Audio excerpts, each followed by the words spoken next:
Hello दोस्तों, good morning. स्वागत है एक बार फिर से आप सभी का एनजेटी एजुकेशन में। दोस्तों आज है 5 मार्च और आज की वीडियो में हम लोग बात करेंगे 5 मार्च 2024 के मोस्ट इंपोर्टेंट करंट अफेयर के क्वेश्चंस के बारे में। पूरी वीडियो ध्यान से देखिएगा। बहुत ही कम समय में बहुत ही ज्यादा कंटेंट के साथ आसान भाषा में समझा समझा करके हर एक क्वेश्चन में बताने वाला हूँ। तो चलिए वीडियो को शुरू करते हैं। एक रिक्वेस्ट है, अगर आप पहली बार आए हो वीडियो को देख रहे हो इस चैनल पर, तो आप चैनल को सब्सक्राइब जरूर कर लो। वीडियो अगर पसंद आएगी तो इसे लाइक और शेयर करना मत भूलना। शुरुआत करेंगे अपने वही पुराने सेगमेंट रिवीजन से। रिवीजन हम लोग करते हैं एक दिन के पुराने के करंट अफेयर का, उसके बाद आज की तरफ बढ़ते हैं। तो कल हम लोगों ने पढ़ा था केंद्रीय शिक्षा मंत्री धर्मेंद्र प्रधान जी ने ओडिशा के स्नातकों के लिए प्रोजेक्ट ओडी सर्व लॉन्च किया है। पीएम मोदी जी और मॉरिशस के प्राइम मिनिस्टर प्रविंद जगन्नाथ, इनके बीच में अगालेगा द्वीप पर एक नई हवाई पट्टी बनाने का एक डील हुआ है। भारत हवाई पट्टी बनाएगा वहां पर मॉरिशस में। सरकार ने अभी हाल ही में गुजरात और असम में सेमीकंडक्टर इकाइयां स्थापित करने के लिए 3 प्रस्तावों को मंजूरी दी है। 3 यूनिट स्थापित किए जाएंगे। और लार्सन एंड ट्रूबो, जिसे एलएनटी के नाम से जाना जाता है, इस कंपनी ने पहला स्वदेशी रूप से निर्मित हाइड्रोजन इलेक्ट्रोलाइजर का उद्घाटन किया है। केंद्रीय मंत्रिमंडल ने इंटरनेशनल बिग कैट अलायंस की स्थापना को मंजूरी दे दी है। इसका हेडक्वार्टर भारत में ही होगा। और स्वेलोइंग द सन नाम की पुस्तक आई हुई है। इस पुस्तक को लॉन्च किया है लक्ष्मी मुर्देश्वर पुरी जी ने, जो हरदीप सिंह पुरी जी की वाइफ है। इसके अलावा फाइनेंशियल इंटेलिजेंस यूनिट, इसने अभी हाल ही में पेटीएम पेमेंट बैंक लिमिटेड पर 5.49 करोड़ रुपए का जुर्माना लगाया है। पीएम मोदी जी ने तमिलनाडु के थूथुकुडी में अभी भारत का पहला स्वदेशी रूप से हाइड्रोजन फ्यूल से चलने वाली फेरी या कहें नौका का उद्घाटन किया है। पश्चिम बंगाल और ओडिशा के तटों पर एक समुद्री हेड सील्ड समुद्री स्लग की नई प्रजाति खोजी गई है। इसका नाम हमारी राष्ट्रपति द्रौपदी मुर्मू जी के नाम पर रखा गया है। इसके अलावा केंद्रीय मंत्री Prahlad Joshi ji coal logistic plan and policy launch किए हुए हैं। ये टॉप 10 करंट अफेयर के क्वेश्चन थे कल की वीडियो से, जिनका आपने किया क्विकली रिवीजन सिर्फ और सिर्फ 1 मिनट में। बात करेंगे अब आज की करंट अफेयर की, लेकिन इसकी क्विज और पीडीएफ आपको एमजेटी ऐप पर दी जाती है पर डे फ्री में। तो आप एमजेटी ऐप जरूर डाउनलोड करके रखिए। पहला क्वेश्चन, हाल ही में राष्ट्रीय सुरक्षा दिवस कब मनाया गया? तो जैसा कि आप सब जानते हो, पहला क्वेश्चन अपना दिवस से रहता है, क्योंकि दिवस बहुत ज्यादा आते हैं और इसको मैं पहले ही आपको कवर करा देता हूं। तो इससे एक रिदम सा बन गया, एक आदत सी बन गई है मेरी भी पहला क्वेश्चन लेने की, और बहुत सारे आप जैसे स्टूडेंट्स की भी पहला क्वेश्चन दिवस के रूप में पढ़ने की। तो इसी को कंटिन्यू करते हुए राष्ट्रीय सुरक्षा दिवस की बात करते हैं। नेशनल सिक्योरिटी डे, ये प्रत्येक वर्ष 4 मार्च को मनाया जाता है। सिक्योरिटी के बारे में, खासकर नेशनल सिक्योरिटी के मामले में बारे में जागरूकता फैलाने के लिए ये दिवस मनाया जाता है। नेशनल सिक्योरिटी क्यों जरूरी है, नेशनल सिक्योरिटी कितना तवज्जो कितना महत्व रखती है, आप जानते हो देश। ठीक है, हम लोग तो राष्ट्रवाद मतलब हम लोग के अंदर थोड़ा सा एक एक्स्ट्रा रूप से एक्स्ट्रा डोज के रूप में है, क्योंकि हम लोग भारत माता, धरती माँ, जैसे हम लोग कुछ ज्यादा ही राष्ट्र प्रेम वाले हैं, है ना। बाकी देशों में इतना आपको नहीं देखने को मिलेगा, लेकिन इंडिया में, इंडिया एक ऐसा देश है, एक खूबसूरत सा देश है जहां पर राष्ट्रभक्ति बहुत ज्यादा बढ़ चढ़ कर की है। फिलहाल नेशनल सिक्योरिटी के प्रति अवेयरनेस फैलाने के लिए यह दिवस मनाया जाता है। थीम है focus on safety leadership for ESG excellence. शुरुआत इसकी हुई 1971 से। आगे बढ़ते हैं। हाल ही में वीडियो गेम निर्माण में क्रांतिकारी परिवर्तन लाने के लिए किसने जीनी एआई लॉन्च किया? जीनी एआई, तो जीनी ये वही वाला जीनी है जो अलादीन चिराग वाला जीनी है ना, ये जीनी है। तो चिराग वाला जीनी, तो जीनी एआई लॉन्च किया है अभी गूगल ने। गूगल ने कहा, क्या कहा है कि हम वीडियो गेम निर्माण में इसका सहयोग लेंगे। मतलब कोई भी अगर वीडियो गेम बनाना चाहता है, वीडियो गेम डेवलप करना चाहता है एप्लीकेशन, तो वो इस एआई की मदद ले सकता है। ये एआई क्या करेगा, जितने भी डेटा मौजूद हैं गूगल पर या बहुत सारे प्लेटफॉर्म पर, उन सब का कलेक्शन कर करके आपकी कमांड लेकर के आपके अनुसार आपको एक छोटा सा सिंपल सा गेम बना करके देगा। तो ये जीनी एआई है। ठीक है, जैसे कि आप जीनी से क्या करते थे, अलग दिन का चिराग रगड़ते, फिर जिन से जो भी कहते वो करके देता। ठीक आजकल एआई भी तो यही कर रहा है। बहुत सारे आप देख रहे हो, जैसे चैट जीपीटी हुआ, गूगल का जेमिनी हुआ, ये सभी जो चैट बॉट हैं ये भी यही कर रहे हैं ना। आप उनसे कहो कि हमें एक स्टोरी चाहिए, ये फटाक से स्टोरी बना करके लिख कर देते हैं। आप कहते हो हमें एक खूबसूरत सा पिक्चर चाहिए, तो वो पिक्चर बना करके दे देते हैं। आप कमांड देते हो कैसे कैसी पिक्चर चाहिए, डोनाल्ड ट्रंप आलू बेचते हुए, ठीक है ना, मतलब आप कुछ भी लिख करके भेजो, वो कमांड दो, वो वैसा इमेज बना करके देता है। तो यही तो अलादीन का चिराग भी करता था, कि अलादीन का ये जो जिन निकलता था वो सब कुछ करके देता था। तो गूगल ने बहुत बढ़िया नाम जो है खोज करके रखा है। फिलहाल इमेज सिग्नल का और जो भी मौजूद है डेटा उनका यूज करके 2D वीडियो गेम ये बनाएगा। गूगल के बारे में अगर बात करें तो गूगल की स्थापना 1998 में की गई थी। सुंदर पिचाई इसके वर्तमान में सीईओ हैं, चीफ एग्जीक्यूटिव ऑफिसर हैं। इसकी पेरेंट कंपनी है अल्फाबेट। अल्फाबेट की चाइल्ड कंपनी थी गूगल, और गूगल जो है फेमस इतनी हो गई। अच्छा, सुंदर पिचाई को इसकी पेरेंट कंपनी का भी सीईओ बना दिया गया है। इसके संस्थापक लैरी पेज और सर्जेई ब्रिन है। इनका नाम अक्सर पूछ लिया जाता है क्वेश्चंस में, तो आप ध्यान रखेंगे। और इसका हेडक्वार्टर कैलिफोर्निया यूएस में है। अगला, गूगल का मैंने अभी जिक्र किया था जेमिनी, ध्यान रखना। जेमिनी का इन्होंने अभी एक अपग्रेडेड मॉडल लॉन्च किया है और गूगल बार्ड से इन्होंने उसको मर्ज कर दिया है। गूगल बार्ड इनका ही चैटबॉट था, यहाँ पर मैं लिख दे रहा हूँ। गूगल बार्ड जो है इनका ही चैटबॉट था, और गूगल बार्ड को ये जेमिनी के साथ मर्ज कर दिए। जेमिनी ये एक्वायर किए थे, जेमिनी का एक्विजिशन किए थे, गूगल बार्ड ये खुद बनाए थे। दोनों को आप मर्ज कर दिए हैं। अब जेमिनी ही चैटबॉट है और जेमिनी ही ये आर्टिफिशियल इंटेलिजेंस बेस्ड इनका टूल है। ठीक है, ये ठीक वैसे ही है जैसे आपका ओपन एआई का चैट जीपीटी जो काम करता है वही काम ये भी करता है। क्लियर है ना? आगे बढ़ते हैं। किस राज्य सरकार ने इंदिरम्मा आवास योजना शुरू की? तो इंदिरम्मा आवास योजना किसने शुरू की है? तेलंगाना राज्य सरकार ने, तेलंगाना ने। अब देखो, आपको थोड़ा सा कॉमन सेंस लगाना, मैंने कई बार आपको बताया हुआ है। इंदिरा गांधी जी से रिलेटेड अगर कोई योजना है तो आप देखेंगे कि ऑप्शन में कांग्रेस शासित राज्य कौन सा है। ठीक है ना? अगर रिसेंट में कोई योजना लॉन्च हुई तो इसमें आप देखोगे तो तेलंगाना ही है जहां पर कांग्रेस की सरकार है। बाकी छत्तीसगढ़ में अब बीजेपी हो गई है, उड़ीसा में जो है नवीन पटनायक जी हैं, तमिलनाडु में जो है आप जानते हो स्टालिन की है। आगे, इंदिरम्मा हाउसिंग स्कीम है क्या, इसको पहले समझ लो। इस आवासीय योजना के तहत जिन गरीबों के पास आवास नहीं है उनको आवास मुहैया कराए जाएंगे दो तरीकों से। कैसे? जिनके पास अगर मान लो जमीन है, लैंड है, लेकिन आवास नहीं है, तो उनको 5 लाख रुपए दिए जाएंगे कि वहां पर घर बना लो।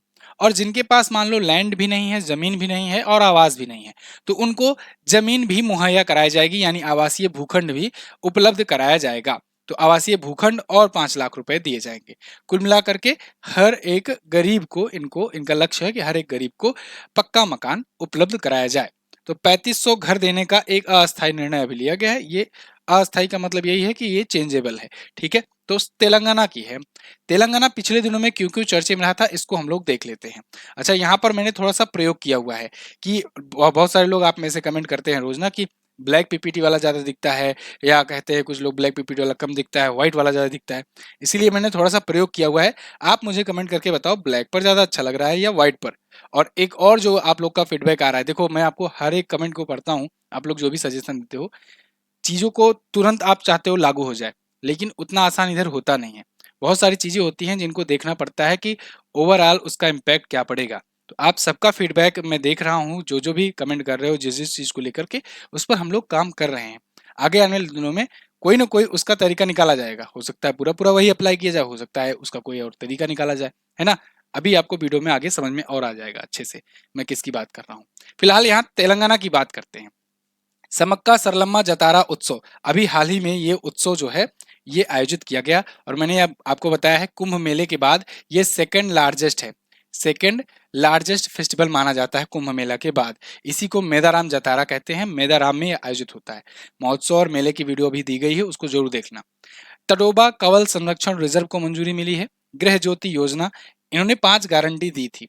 ठीक है ना, 5 या 6 गारंटी दी थी शायद कांग्रेस ने वहां पर चुनाव से पहले, तो उन्हीं गारंटियों का ये हिस्सा है गृह ज्योति, इंदिरा आवास योजना और भी आगे गृह लक्ष्मी योजना, ये सभी। विश्व का पहला 3D प्रिंटेड यहाँ पर टेम्पल बनाया गया है। अगर 3D प्रिंटेड टेम्पल पूछा जाए तो ये बताना, 3D प्रिंटेड डाकघर पूछा जाए तो कर्नाटक बेंगलुरु बताना। ठीक है। भारत का पहला कृषि डेटा एक्सचेंज एडेक्स और कृषि डेटा प्रबंधन फ्रेमवर्क एडएमएफ, ये भी यहाँ पर बनाया गया है। गृह लक्ष्मी योजना यहाँ की है। 1000 साल पुरानी एक अद्वितीय मूर्ति कला की यहाँ खोज हुई है। सबसे बड़ी निजी कोच फैक्ट्री का यहाँ उद्घाटन किया गया। सुंदर इमारतों के लिए अंतर्राष्ट्रीय ग्रीन एप्पल अवार्ड इसने जीता हुआ है। इसके अलावा महिलाओं के लिए कार्यस्थल को सुरक्षित बनाने के लिए साहस पहल यहाँ शुरू की गई। ये रिसेंट तेलंगाना से आए करंट अफेयर के क्वेश्चन थे। तेलंगाना से अब स्टैटिक देखो। तेलंगाना अगर आप मैप में आप देखोगे तो यहाँ पर है। तेलंगाना जो है ये आंध्र प्रदेश से ही अलग हुआ था, और ये 2 जून 2014 को अलग हुआ था। 2 जून 2014 को अलग राज्य बना था। 33 जिले हैं, विधानसभा में 119 सीटें हैं यहाँ पर, और 17 सीट लोकसभा में जाती है, 7 सीट राज्यसभा में जाती है। रेवंत रेड्डी नए सीएम बनकर आए हैं इंडियन नेशनल कांग्रेस पार्टी से। तमिलिसाई सौंदरराजन जी यहाँ की गवर्नर हैं। हुसैन सागर, निजाम सागर, भद्रकाली झील है यहाँ पर, प्रमुख झील है। राजधानी हैदराबाद होती है। ठीक है जी। और चार मीनार, गोलकुंडा का किला, बिरला मंदिर, ये यहाँ के प्रमुख चर्चित स्थल हैं।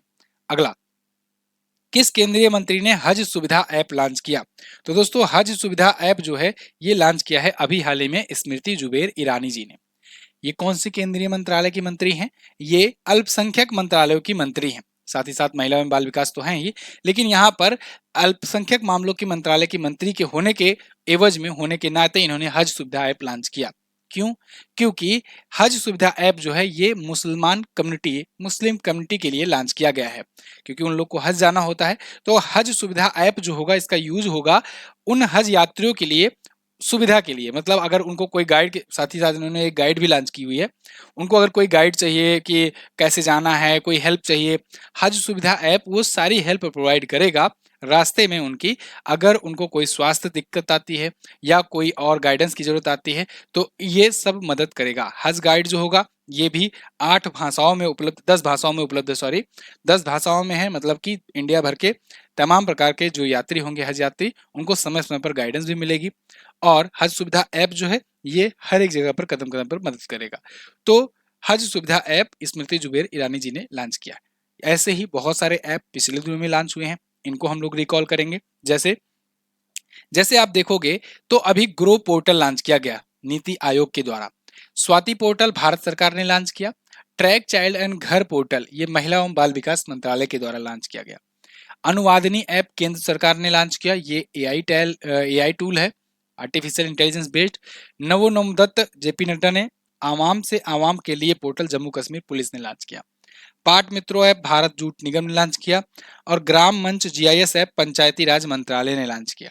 इसके अलावा एम्पलीफाइड 2.0 पोर्टल आवास और शहरी मामलों के मंत्रालय ने लॉन्च किया। वहीं आईना डैशबोर्ड, ये इंपॉर्टेंट है, ये भी आवास एवं शहरी मामलों के मंत्रालय ने लॉन्च किया। हॉली अयोध्या ऐप योगी आदित्यनाथ जी ने। अपार आईडी के बारे में मैंने आपको बताया था, वन स्टूडेंट वन नेशन, ठीक है ना, one nation one student ID किसे कहते हैं, शिक्षा मंत्रालय लॉन्च किया है। सरपंच संवाद ऐप ये असम के राज्यपाल ने लॉन्च किया है। इनक्वाइस ने समुद्र ऐप लॉन्च किया है, यहाँ समुद्र नहीं दिख रहा होगा, समुद्र ऐप है, ध्यान रखना। आगे, हाल ही में भारत पेट्रोलियम ने स्पीड पेट्रोल का ब्रांड एम्बेसडर किसे बनाया? तो स्पीड पेट्रोल ये जो है इसी का एक, भारत पेट्रोलियम का एक प्रोडक्ट है, ठीक है ना, मतलब स्पीड इसका नाम है इस प्रोडक्ट का। तो इसका ब्रांड एम्बेसडर बनाया है नीरज चोपड़ा को। नीरज चोपड़ा आप जानते हो, प्रसिद्ध भाला फेंक खिलाड़ी।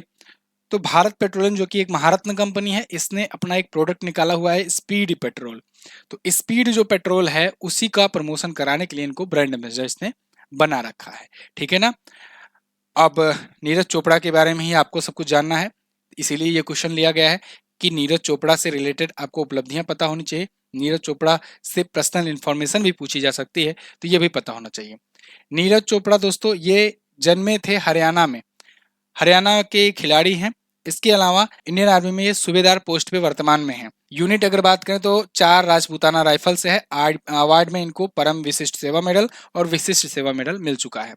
वैसे अगर इनके कैरियर की बात करें, यानी कि भाला फेंक के कैरियर की बात करें, तो इन्होंने 2020 के टोक्यो ओलंपिक में गोल्ड जीता हुआ है जेवलिन थ्रो में। वर्ल्ड चैंपियनशिप में 2 मेडल इनके नाम है, एक है सिल्वर मेडल और एक है गोल्ड मेडल। 2023 में गोल्ड जीते थे, 2022 में सिल्वर जीते थे। डायमंड लीग में गोल्ड जीत चुके हैं, एशियन गेम्स में 2-2 गोल्ड जीत चुके हैं। इसके अलावा गोल्ड कोस्ट कॉमनवेल्थ में भी गोल्ड जीत चुके हैं।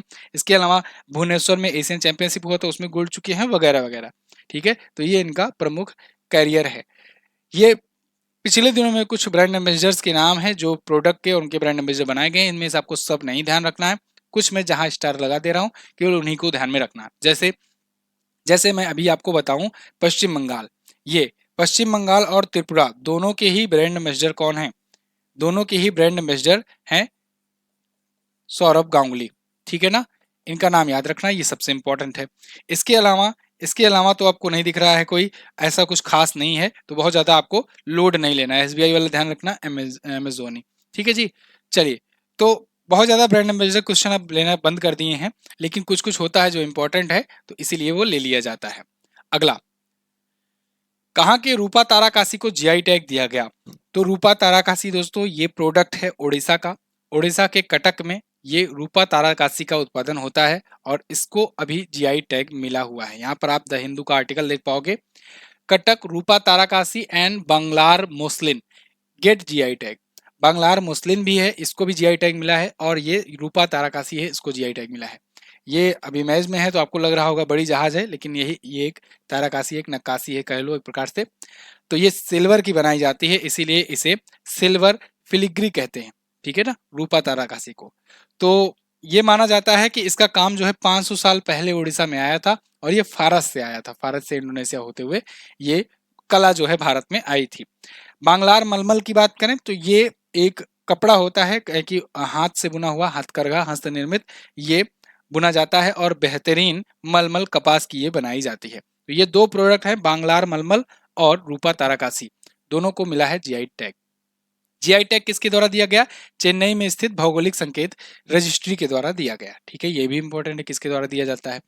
जीआई टैग की बात करें, जियोग्राफिकल इंडिकेशन टैग, ये क्या है? अगर मान लो कोई एक प्रोडक्ट है और उस प्रोडक्ट की वजह से वो प्रोडक्ट अपने आप में अपने एरिया में बहुत ज्यादा प्रचलित हो गया है, बहुत ज्यादा पॉपुलर हो गया है, तो उस प्रोडक्ट की और ख्याति बढ़ाने के लिए और ब्रांडिंग बढ़ाने के लिए क्या किया जाता है? उसको जीआई टैग दे दिया जाता है। अब जीआई टैग अगर मिल गया किसी प्रोडक्ट को, तो वो प्रोडक्ट और ज्यादा पॉपुलर हो जाता है, लिस्ट में नाम आ गया, न्यूज में नाम आ गया, लोग उसको लेना चाहेंगे, यानी उसकी मार्केटिंग बढ़ गई। तो उसका जो प्रोडक्शन करने वाले जो किसान हैं, या कहें जो इसके मजदूर हैं, जो कहें कि कलाकार हैं, उनका प्रॉफिट बढ़ जाता है। दूसरा चीज क्या होता है कि लोगों में जो भ्रांतियां फैलाई जाती है, ब्लैक मार्केटिंग की जाती है, वो ब्लैक मार्केटिंग रुक जाती है, क्योंकि लोगों को पता चल जाता है हाँ भाई ये प्रोडक्ट इस जगह का है, फला जगह का है। जैसे कश्मीरी चाय बोल करके यहाँ इमाम बाड़ा के सामने बेच देते हैं, कश्मीर वालों को पता भी नहीं होगा कि अच्छा हमारे यहाँ ऐसी चाय बनती है ना, लेकिन वो बिकता है। तो वही बात है, तो यहाँ जीआई टैग जो है ये ध्यान रखिएगा, जियोग्राफिकल इंडिकेशन टैग है, 10 साल के लिए वैलिड होता है, और शुरुआत इसकी 1999 से की गई थी। लेकिन 1999 में दिया जाना इतना आसान नहीं था कि तुरंत दिया जाए। 1999 में बिल लाया गया था, फिर वो बिल एक्ट बनाने में लग गए 4 साल, और 2003 में जाकर के वो बिल जो है एक्ट बना। 2003 में एक्ट बना, और उसके बाद 2004 में जाकर के पहला प्रोडक्ट हुआ दार्जिलिंग की चाय, जिसको जीआई टैग मिला। 2004 में फर्स्ट प्रोडक्ट दार्जिलिंग की चाय हुई पश्चिम बंगाल की, जिसको जीआई टैग मिला। ये ध्यान रखिएगा, 10 साल के लिए वैलिडिटी होती है और भौगोलिक संकेतक रजिस्ट्री के द्वारा दिया जाता है। आगे, वर्ष 2024 के लिए महाराष्ट्र भूषण पुरस्कार से किसे सम्मानित किया गया? इंपॉर्टेंट क्वेश्चन है। महाराष्ट्र भूषण पुरस्कार दोस्तों महाराष्ट्र सरकार के द्वारा दिया जाने वाला सबसे बड़ा सम्मान माना जाता है।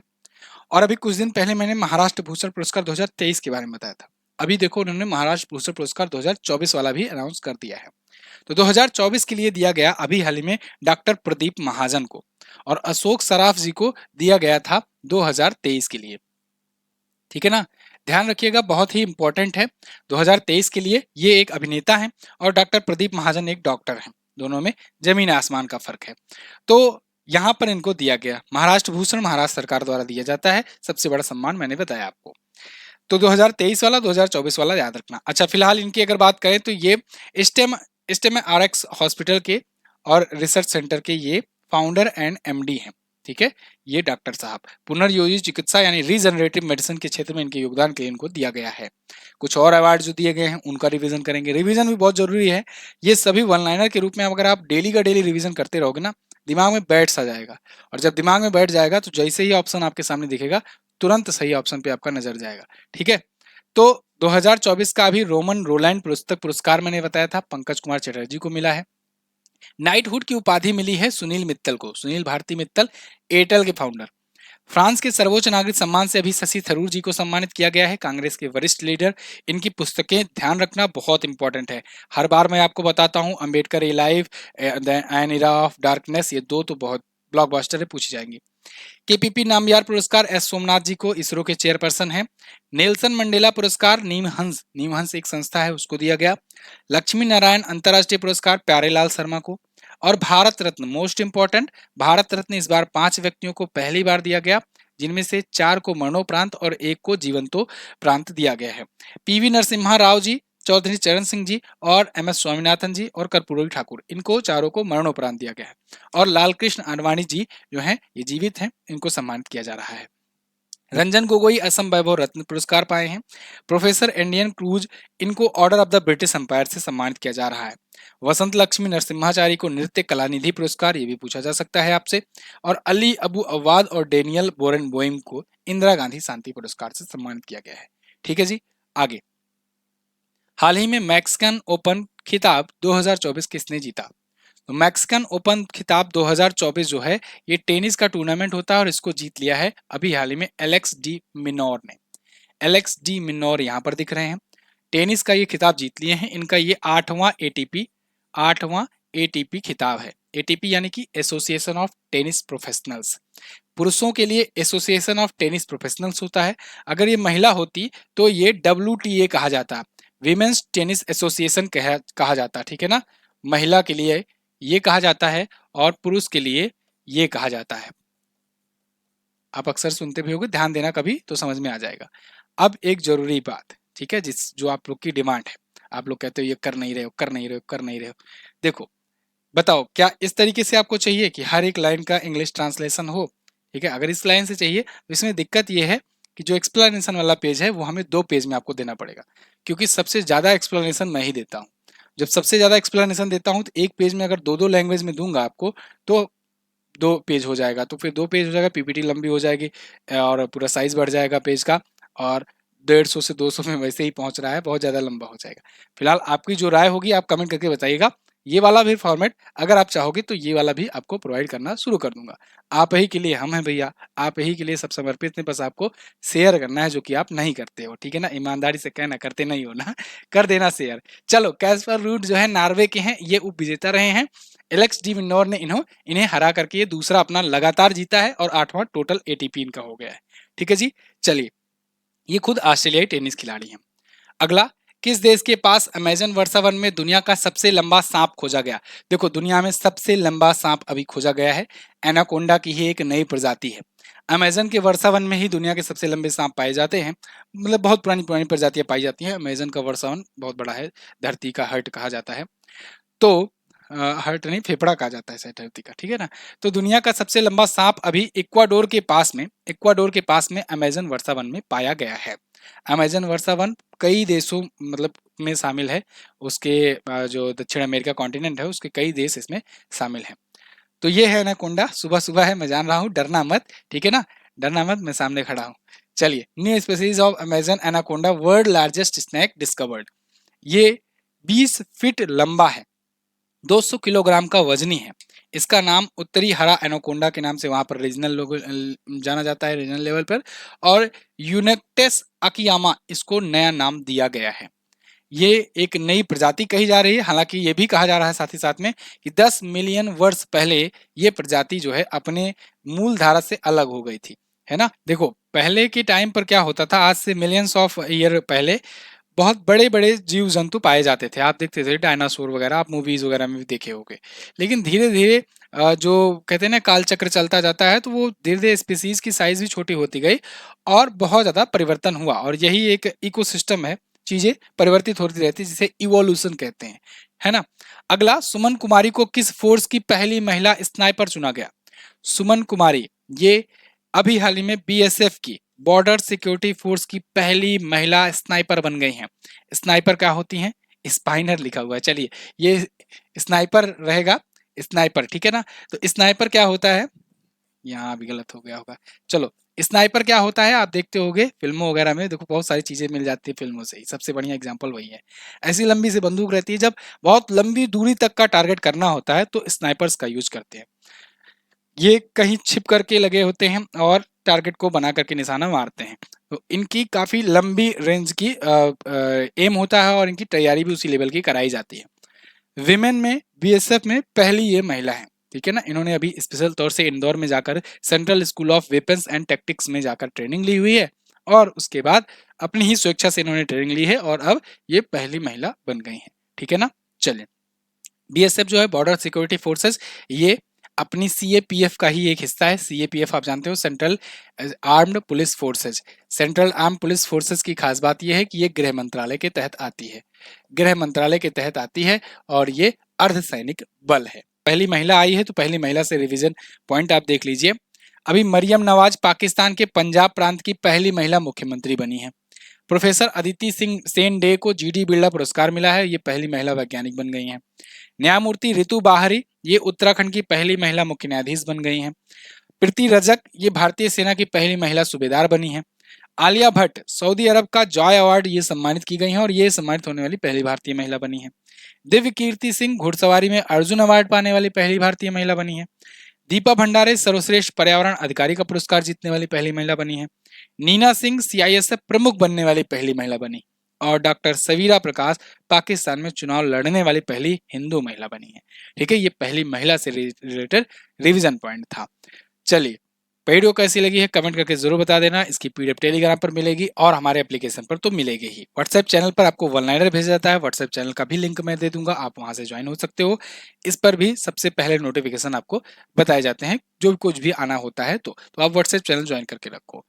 लास्ट डे के क्वेश्चंस की बात करें तो पुराने संसद भवन का नाम निम्न में से क्या रखा गया है?